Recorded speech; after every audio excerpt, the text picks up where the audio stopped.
ang isang audiovisual presentation sa milestones ng Department of Agrarian Reform Regional Office 10 sa ilalim ng pamumuno ng ating mahal na Pangulo. Maligayang pagdating sa DAR Region 10, isang lugar kung saan ang pangako ng reformang agraryo ay natutupad sa pamamagitan ng dedikasyon, kasipagan at pagtutulungan. Isa-isa nating alamin na ibigay na serbisyo ng DAR sa 5 probinsya na bumubuo ng Region 10. Misamis Oriental, Bukidnon, Camitin, Lanao del Norte at ang Misamis Occidental.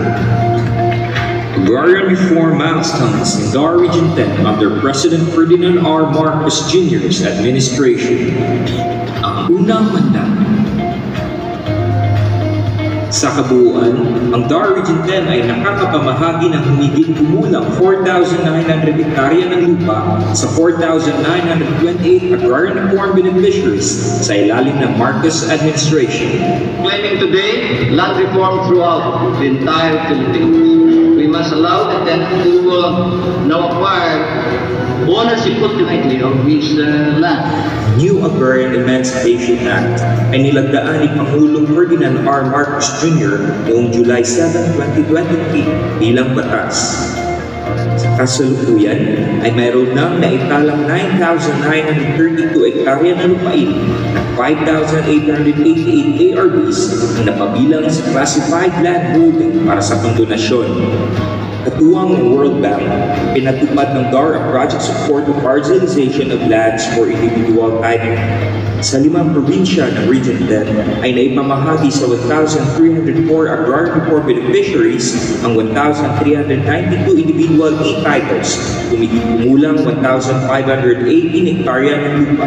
Ang pangalawang mandato, mamahagi ng suportang serbisyo para sa mga benepisyaryo ng reformang agraryo. Ginagamit ng DAR ang Agrarian Reform Community Development Strategy.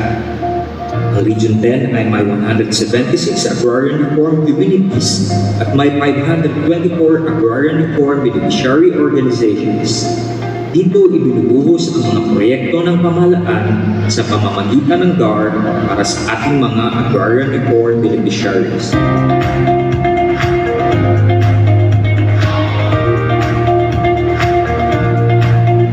Ang pangatlong mandato, ang aming mga legal na pangkat ay nakatuon sa patas at nakatarungang pag-aayos ng mga kaso ng agraryo.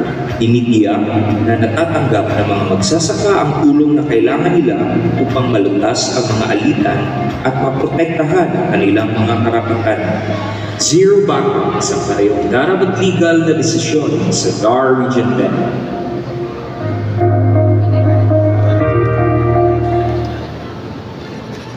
Maraming salamat po.